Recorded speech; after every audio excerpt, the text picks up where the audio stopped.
एक ही साधन सब रिद्धि सिद्धि साधरे। बहुत इधर उधर भटकने की आवश्यकता नहीं है। जीव के कल्याण के लिए एक श्री राम नाम ही पर्याप्त है।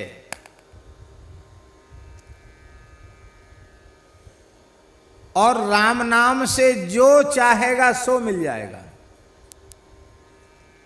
सब रिद्धि सिद्धि साधरे। संपूर्ण रिद्धि सिद्धियों को तू प्राप्त कर सकता है। जो चाहे सो प्राप्त कर सकता है नाम के द्वारा। अष्टांग योग बड़ा कठिन है महाराज, हठ योग अष्टांग योग। और हो सकता है योगी लोग जिस असंप्रज्ञात समाधि को अपने योग की चरमोपलब्धि मानते हैं, उस चरमोपलब्धि को प्राप्त करने में हो सकता है कई जन्म लग जाएं साधन करते करते। पर अनन्य भाव से अहर्निश श्री राम नाम का कोई आश्रय ले तो नाद योग, हठ योग, राजयोग, लय योग, मंत्र योग, सारे योग, भक्ति योग, ज्ञान योग, कर्म योग सब अपने आप सिद्ध हो जाएंगे। राम नाम को छोड़ करके दूसरा कोई आश्रय ही नहीं है। एक ही साधन सब रिद्धि सिद्धि साधरे। इस एक राम नाम से तू सब कुछ प्राप्त कर ले, जो चाहे सो प्राप्त कर ले।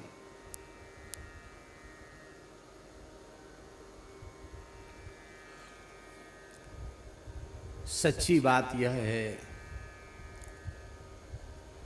कि ईमानदारी से जीव आत्मचिंतन करे, आत्ममंथन करे तो किसी भी साधन में उसका अधिकार सिद्ध नहीं होता, पात्रता सिद्ध नहीं होती।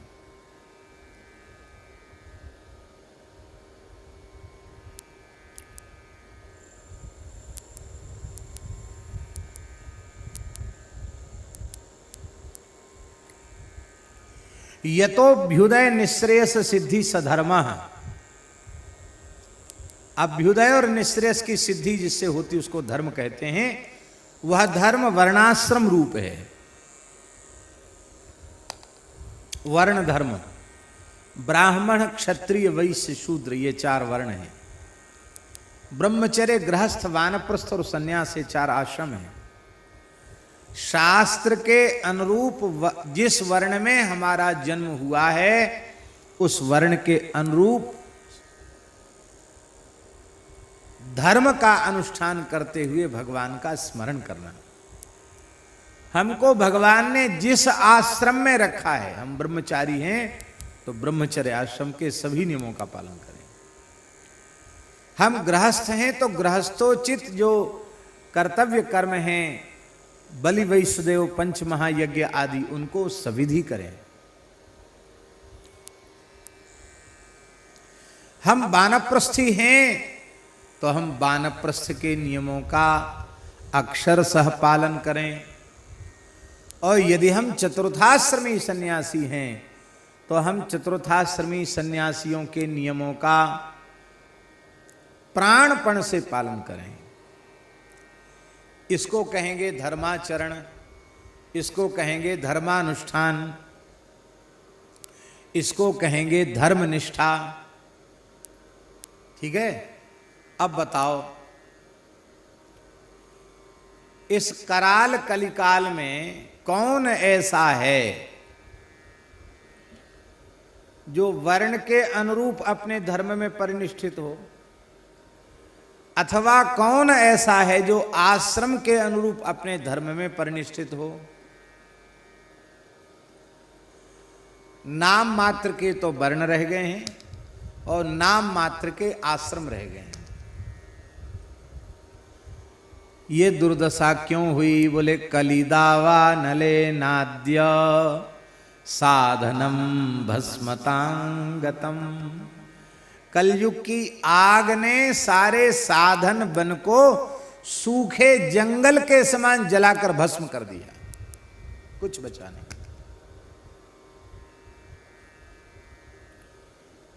हमारा शरीर ब्राह्मण कुल में उत्पन्न हुआ है। हम अपने मन में भाव रखते हम ब्राह्मण हैं, बहुत अच्छी बात, रखना भी चाहिए। पर ब्राह्मण के जो लक्षण कहे गए हैं, ब्राह्मण का जो धर्म कहा गया है, ब्राह्मण के जो संस्कार कहे गए हैं, ईमानदारी से हम अपने आप में देखें तो वे हमारे में नहीं हैं।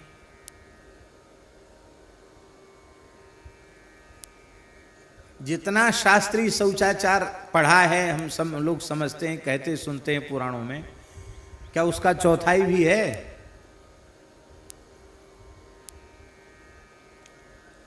नल का पानी पी रहे हैं, मोरी में से नल आ रहा है, बाष्पेशन में कुल्ला करें, वही जूठा हो गया, वही मलमूत्र साफ करके हाथ धो रहे हैं। शौचाचार कहाँ चला गया? स्नान गृह ऐसे बन गए कि उसमें शास्त्रीय मिट्टी का प्रयोग जितना कहा गया कि इतनी मिट्टी लगाओ, उतनी मिट्टी लगाओगे तो पूरी बिल्डिंग तोड़नी पड़ेगी। इतने छोटे छोटे पाइप, उनमें भी जाली लगी हुई है।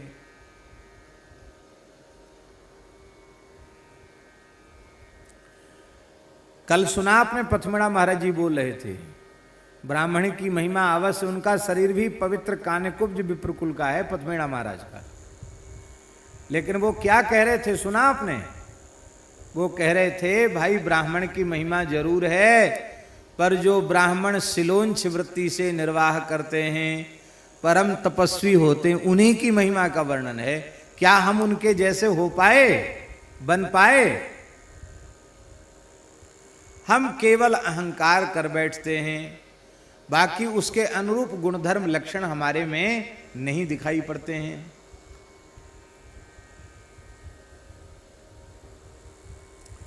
हम भगवत कृपा से, गुरुजनों की कृपा से जितना जानते हैं उतना भी अपने जीवन में अब तक उतार नहीं पाए हैं।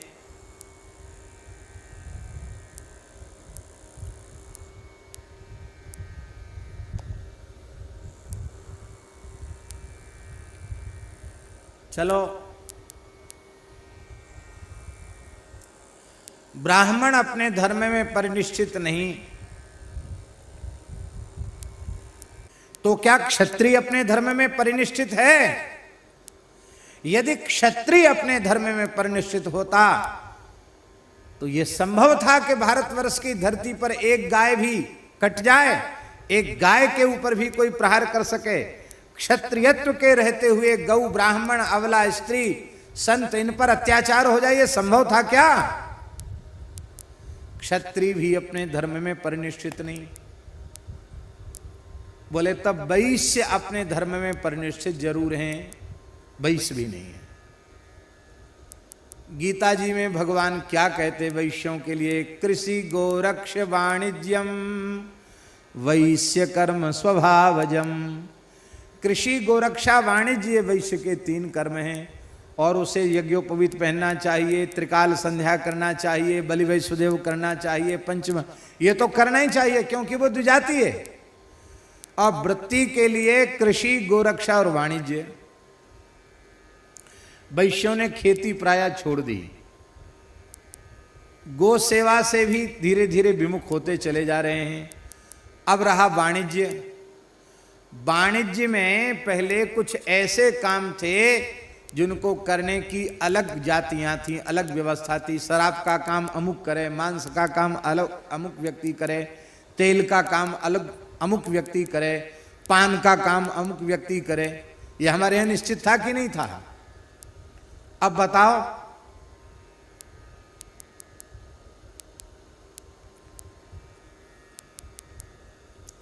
भोले शंकर जी बैठे हैं, उधर ही की बात है, हाथरस क्षेत्र की ही बात है। तो महाराज जी तो पुराने थे ना, तो पुराने सब लोग आते थे, हाथरस, सासनी, रुदायन, देदामई, इधर सब जगह के गांव गांव के ब्रजवासी आते वृंदावन, तो महाराज जी के दर्शन करते। तो महाराज जी सबके दादा परदादा सबका नाम लेते।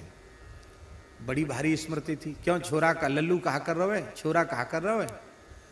तो एक पंडित जी बोले कि महाराज दुकान करवा दीजिए। काय की दुकान?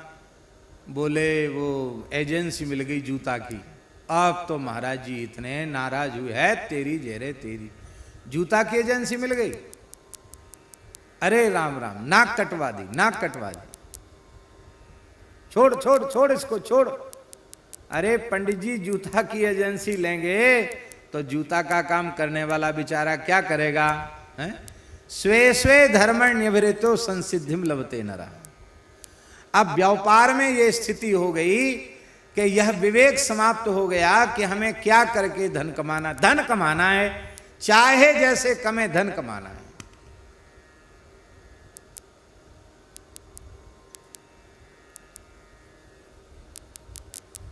महाराज जी स्कंद पुराण में लिखा है, गौ और ब्राह्मण ये किसी भी प्रकार से विपत्ति ग्रसित न हो, ये दुखी न हो, ये सुखी और स्वस्थ रहें, इनकी सेवा संहार के लिए ब्रह्मा जी ने चतुर्थ वर्ण की सृष्टि की। स्कंद पुराण में लिखा है, हमने उसको लैंड किया उस श्लोक को।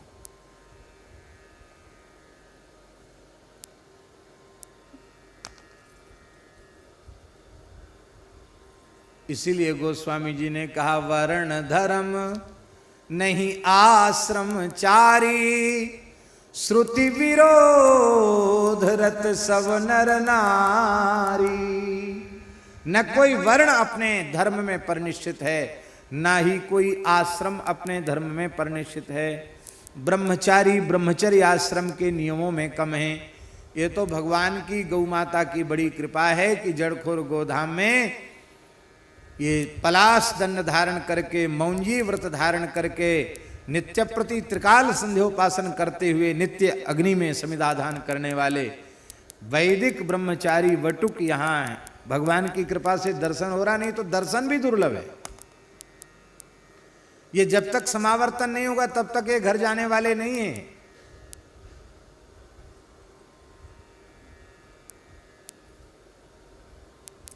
अष्टांग मैथुन का त्याग करने वाले को ब्रह्मचारी कहते हैं। ब्रह्मचारी ब्रह्मचर्य आश्रम में प्रतिष्ठित नहीं है। ब्रह्मचर्य आश्रम तो समाप्त ही हो गया, आश्रम ही समाप्त हो गया।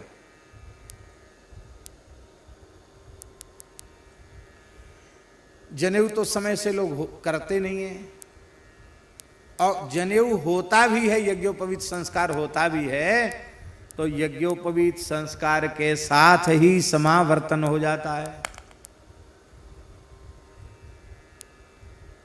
वो पलाश डंडा लेके खड़ा हूं और ये सब लंगोटी पहन के कितनी देर रहते हो?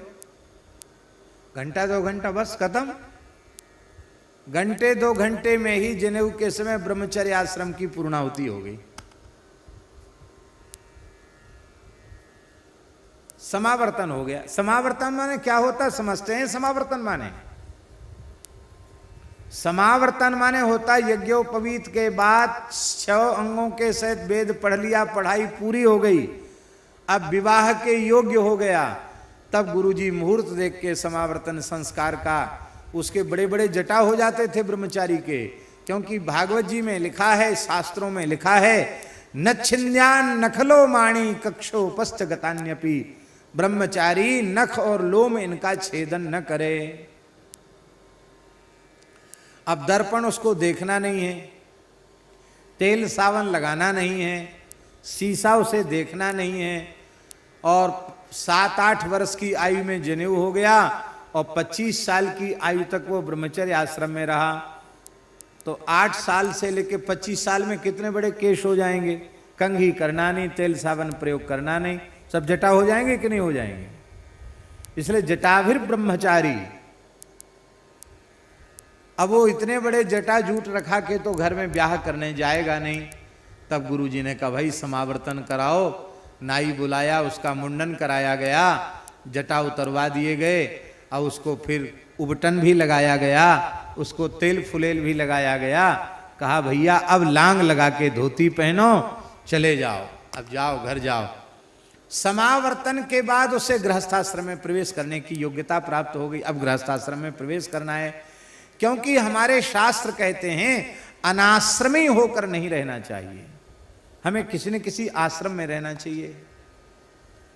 जनेऊ के बाद अब ब्रह्मचार्य तो रहा नहीं, क्यों समावर्तन हो गया, विवाह किया नहीं तो गृहस्थ में भी नहीं गए, बीच में लटकते रह गए त्रिशंकु की तरह, न इधर के न उधर के। ऐसी दुर्दशा है आश्रम व्यवस्था की। ब्रह्मचारी ब्रह्मचर्य के नियमों में परिनिष्ठित नहीं है।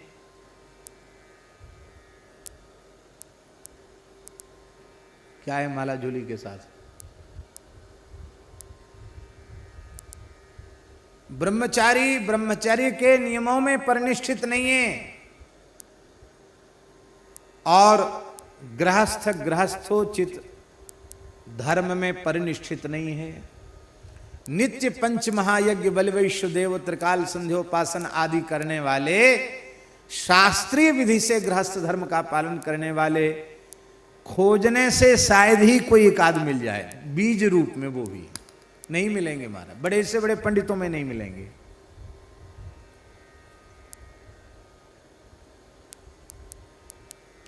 वानप्रस्थ के धर्म सबसे कठिन है, सबसे कठिन धर्म है वानप्रस्थ। और अब वानप्रस्थ किसको कहते जानते हैं? 1-2 करोड़ रुपया जमा कर दिया, कम से कम 2-3 करोड़ रुपए जमा कर दिया, बढ़िया फ्लैट कहीं किसी तीर्थ में बना लिया, अत्यंत सुख सुविधा युक्त फ्लैट बना लिया, और उसी में टीवी एसी फेसी जो कुछ भी है सब सुख सुविधाएं इकट्ठी कर ली उसी में। और कोई पूछता है क्या करते हैं, बोले अब तो हमने वानप्रस्थ ले लिया है। ये वानप्रस्थ है। ब्रह्मचर्य आश्रम और सन्यास आश्रम से भी कठोर नियम वानप्रस्थ आश्रम के हैं। वानप्रस्थी को अग्नि में पका हुआ नहीं खाना है, सूर्य में पके हुए कंदमूल फल खाने हैं, ठंडी में उसे जल सैया करनी है, गर्मी में उसे पंचाग्नि तपनी है, और वर्षा में उसे खुले आकाश के नीचे रहना है, और ये सब पत्नी के सहित करना है।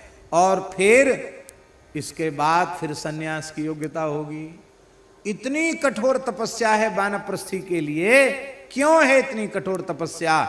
बोले गृहस्थाश्रम में रहकर जो विषय सेवन किया है उसके जो चित्त पर संस्कार पड़े हैं, उन संस्कारों को मिटाने के लिए सामान्य तप की आवश्यकता नहीं, विशेष तप की आवश्यकता है।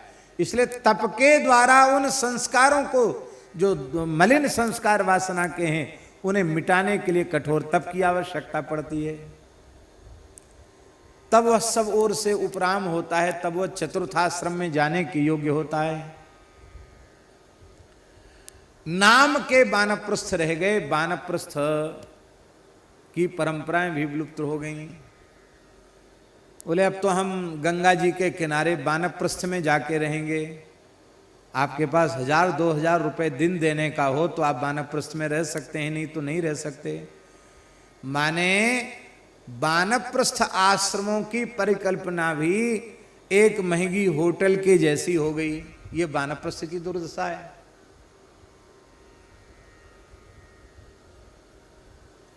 तब बोले ठीक है, तब सन्यास सबसे बढ़िया, महात्मा बन जाओ, बाबा बैरागी हो जाओ, साधु सन्यासी हो जाओ, वो सबसे अच्छा। अरे भाई, विरक्त संतों की जो नियमावली है, साधु सन्यासियों की जो नियमावली है, उस नियमावली में अक्षरशः अपने आप को ढालने वाले कितने महानुभाव मिलेंगे।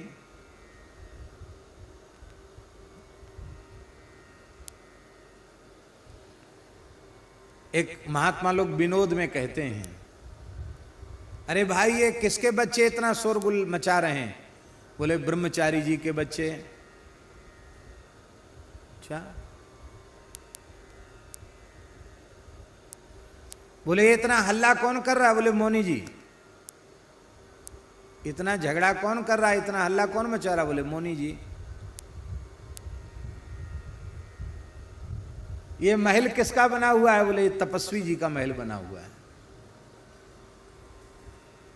ये सन्यासी जी का महल बना हुआ है, ये विनोद में कहते हैं। माताओं के वस्त्र को घाघरा कहते हैं। ये घाघरा कहां सूख रहे हैं? बोले ये विरक्तों के आश्रम में सूख रहे हैं। वर्ण धर्म नहीं आश्रमचारी, किसी की निंदा में तात्पर्य नहीं समझना। ये आत्मनिरीक्षण है। वर्तमान समय की स्थिति ऐसी है, न कोई वर्ण में स्थित है, न कोई आश्रम में स्थित है। एक ही बात सबके भीतर है, श्रुति विरोध रत सब नर नारी, क्योंकि दम्भिन निज मत कल्प कर प्रगट किए बहुपंथ। अब जब वर्ण धर्म और आश्रम धर्म हम नहीं पालन कर पा रहे हैं ठीक से, तो फिर अभ्युदय और निःश्रेयस की सिद्धि की आशा करना भी बेकार है। ये तो अभ्युदय निःश्रेयस सिद्धि सधर्मा, धर्माचरण ही नहीं हो रहा तो अभ्युदय और निःश्रेयस की सिद्धि कहां से होगी? तो हम अपने आप को धर्मनिष्ठ भी नहीं मान पा रहे हैं, वर्ण धर्म आश्रम धर्म का निष्ठापूर्वक पालन नहीं कर पा रहे हैं। तो चलो छोड़ो इसको, ये कठिन है। अब तो बस सीधे ब्रह्म ज्ञान में परिनिष्ठित हो जाएंगे। सब मिथ्या है, मृग तृष्णा है, कुछ नहीं है। बस सत्यम ब्रह्म जगन मिथ्या जीवो ब्रह्मैव नापरः। बस अब तो इसी की चर्चा करेंगे।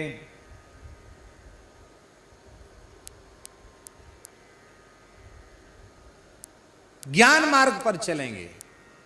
गोस्वामी जी कहते ज्ञान पंथ कृपाण के धारा, परत खगेश न लागे बारा। क्यों ये कृपाण के धारा क्यों कहा तुलसीदास जी महाराज ने? इसलिए कहा कि ज्ञान मार्ग के साधक को प्रकृति का अतिक्रमण करना पड़ता है। प्रकृति कितने प्रकार की है? कितने प्रकार की है प्रकृति? 8 प्रकार की है। भूमिरापो नलो वायु खम मनो बुद्धिरेव च, अहंकार इति यम्मे भिन्ना प्रकृतिरष्टधा। ये अष्टधा प्रकृति है, श्रीमद् भगवद गीता में भगवान ने अर्जुन को बताई है। अब देखो, पृथ्वी जल तेज वायु आकाशात्मक जो देह है, इससे ऊपर उठना बड़ा कठिन है। कथनचित इससे ऊपर कोई उठ जावे, अर्थात देहेंद्रियादि से ऊपर उठ जाए, तो मन से ऊपर नहीं उठ पाता है। मन से ऊपर उठ पाते हैं क्या?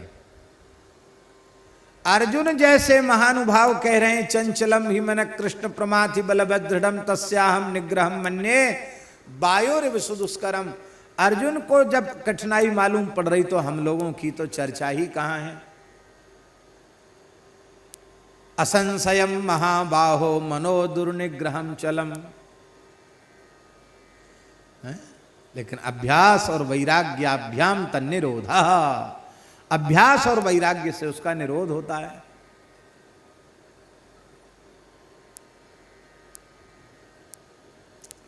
चलो मन से ऊपर उठ गए, बुद्धि से ऊपर उठ पाओगे? बुद्धि से ऊपर भी कथनचित उठ गए तो भी महाराज अहंकार का अतिक्रमण करना तो बड़ा कठिन है। अहंकार से ऊपर उठना तो बड़ा कठिन है, बहुत कठिन है, बहुत कठिन है अहंकार से ऊपर उठना। मैं अभिमान शून्य हूं, यह भी एक अभिमान है। कैसे ऊपर उठोगे भाई? हमने पूज्य गुरुदेव भक्तमाली जी से सुना है कि श्री गुरु गोरखनाथ और उनके गुरु श्री मत्स्येंद्र नाथ जी जा रहे थे। श्री मत्स्येंद्र नाथ जी ने अपने शिष्य गोरखनाथ जी की परीक्षा लेने का विचार किया और वो पीछे से उन्होंने गोरखनाथ जी के सिर पर ठोकर मारी, कुछ नहीं बोले। फिर गुरुजी ने ठोकर मारी, कुछ नहीं बोले। जब कई बार ठोकर मारी तो गोरखनाथ जी ने प्रणाम करके कहा, भगवान गुरुदेव, आप जिसे ठोक बजाकर देख रहे हैं अब वह नहीं है। श्री मत्स्येंद्र नाथ जी ने कही, तो मैं जानता हूं कि तुम महान सिद्ध योगी हो, वह तो नहीं है, पर वह नहीं है यह तो है। मैंने गोरखनाथ जी ने यह कहा कि आप ठोक बजाकर अहंकार देख रहे हो, अब अहंकार नष्ट हो गया। अहंकार तो नष्ट हो गया, हम जानते हैं, पर अहंकार नहीं है इस बात का अहंकार तो है। इसलिए ज्ञान मार्ग के साधक को अहम प्रकृति के अतिक्रमण करने में कई जन्म लग सकते हैं। बहुनाम जन्म नाम अंते ज्ञानवान माम प्रपद्यते। भक्तों को कठिनाई नहीं है ज्यादा, उनको अहंकार का अतिक्रमण करना ही नहीं है, उनको तो अहंकार को पक्का कर लेना है। क्या? यह अभिमान जाई जनि भोरे, मैं सेवक रघुपति पति मोरे। मैं सेवक हूं, राम जी मेरे स्वामी। माता रामो मत पिता रामचंद्र, स्वामी रामो मत सखा रामचंद्र, सर्वस्वं मे रामचंद्रो दयालु, नान्यम जाने नैव जाने न जाने।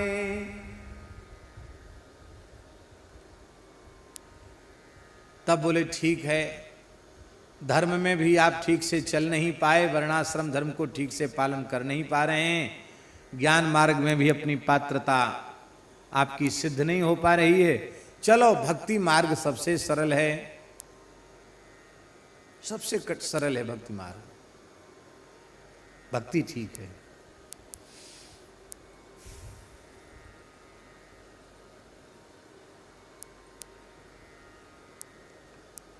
सरल है भक्ति,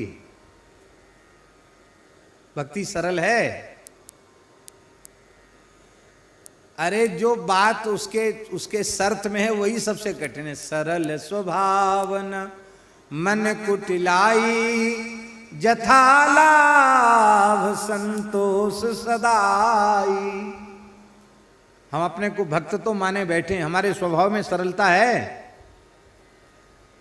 मन की कुटिलता दूर कर पाए, छल कपट त्याग पाए।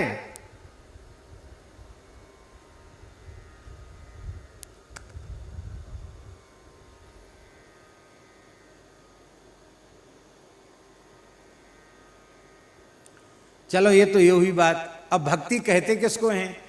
तैल धारावत अखंड अविच्छिन्न भाव से भगवन नाम रूप गुण लीला की अखंड अक्षुण्ण अविचल अखंड स्मृति बनी रहे, उसको भक्ति कहते हैं। आधे क्षण के लिए भी भगवान भूले ना, उसको भक्ति कहते हैं।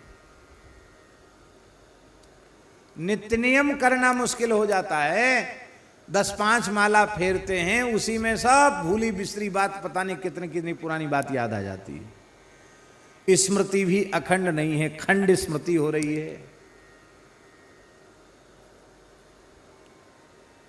तो भक्ति की परिभाषा भी कठिन है। हमारे जैसे लोग व्यक्ति के लिए तो भक्ति का मार्ग भी कठिन है।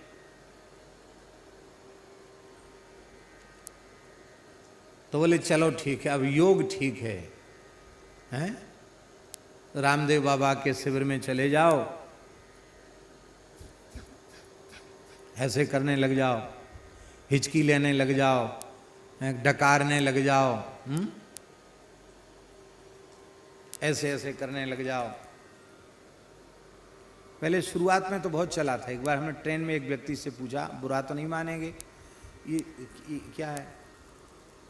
बोले इससे बाल काले रहते हैं। अरे भाई कहाँ से सुन के आए? बोले बताया, अमुक ने बताया। योग बहुत अच्छा है।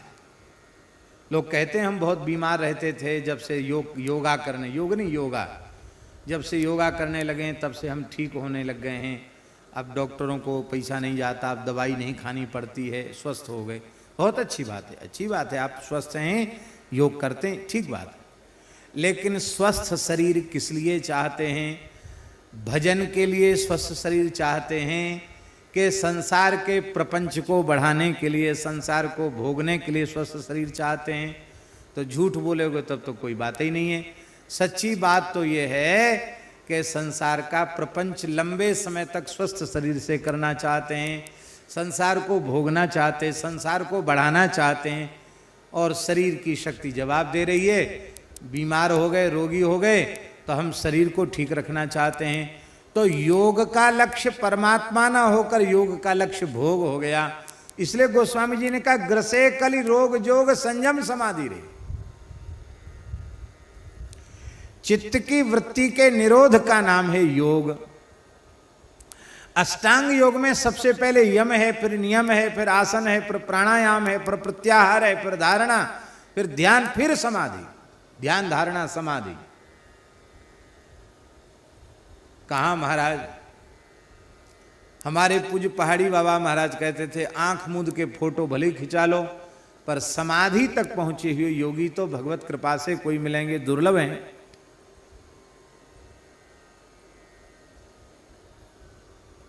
आप लोग कहेंगे कि आप क्या कहना चाहते हो? आपने समस्त प्रकार के साधनों में जीव की अयोग्यता सिद्ध कर दी। जो योग्य हैं उनके लिए हम बिल्कुल नहीं बोल रहे हैं, वो खूब स्वधर्म मार्ग पर चलें, कर्म मार्ग पर चलें, ज्ञान मार्ग पर चलें, भक्ति मार्ग पर चलें, पर हमारे जैसा कोई व्यक्ति सब प्रकार से नालायक हो, किसी पथ पर चलने के योग्य न हो, और ऐसा व्यक्ति भी अपना कल्याण करना चाहे तो उसके कल्याण का क्या उपाय है? गोस्वामी जी कहते एक ही साधन केवल और केवल राम नाम। एक ही साधन सब रिद्धि सिद्धि साधिरे। क्यों? ग्रसे कलि रोग जोग संयम समाधि रे। कलयुग ने सारे साधनों को, यम नियम आसन प्राणायाम प्रत्याहार धारणा ध्यान समाधि आदि अष्टांग योग को ग्रस लिया, खा गया है कलयुग। केवल और केवल राम नाम। जो जीव किसी भी प्रकार से, किसी भी प्रकार के साधन की योग्यता न रखता हो, सर्वथा अयोग्य हो, इस संसार का सबसे नालायक व्यक्ति हो, सबसे अयोग्य व्यक्ति हो, अपात्र व्यक्ति हो, ऐसा व्यक्ति भी केवल और केवल श्री राम नाम का आश्रय ले ले। स्वाद आवे या न आवे, मन लगे या न लगे, केवल और केवल वैखरी जिह्वा से ही मन कहीं जाता है भागने दो, बुद्धि जाती है भागने दो। तुम केवल इतना काम करो, जिह्वा से राम नाम की रट लगा दो। वैखरी वाणी से राम नाम की रट लगाओ। ये तभी तक लगानी पड़ेगी जब तक इसका स्वाद नहीं है। स्वाद आती तो फिर आनंद हो जाएगा। मेहंदी देखिए, मेहंदी, वो बाजार वाली पाउडर वाली मेहंदी नहीं, मेहंदी की का पौधा जो होता है, मेहंदी की पत्ती खूब होती। मेहंदी की पत्ती आप सबने देखी होगी। मेहंदी की पत्ती कैसी होती? लाल होती कि हरी? हरी पत्ती होती है, लाल तो नहीं होती। मान लो किसी यंत्र में उसको पीस कर उसका रस निकाला जाए तो कैसा रस निकलेगा मेहंदी की पत्ती का? हरा निकलेगा कि लाल? कैसा रस निकलेगा? हैं? नहीं हरा निकलेगा, निकाल के देख लो, नहीं निकलेगा लाल, हरा निकलेगा, लाल नहीं निकलेगा। और उस पत्ती को ले आओ और सिल पर रख लो और ऊपर से लोढ़ी, और फिर पीसने लग जाओ उसको। सिल लोढ़ी तो लाल नहीं होगी, लेकिन पीसने वाले के हाथ लाल हो जाएंगे, रच जाएंगे हाथ। पहले गांव में ये मेहंदी नहीं चलती थी पाउडर वाली, और ना कोई मेहंदी प्रोफेशनल ऐसे लोग थे जो पैसा लेके मेहंदी रचाने आते, ऐसे लोग पहले नहीं थे गांव में। अब तो हो गए हो तो पता नहीं। तो पहले क्या होता था कि मेहंदी की पत्ती, और बड़े बूढ़े घर में जो होते थे, बड़ी बूढ़ी माताएं जिनको मेहंदी नहीं रचाना, वो पीसती थी। क्यों? पीसने वाले का हाथ पूरा लाल हो जाता है। और फिर हाथ को ठीक से साफ करके, मेन होता ना मोम,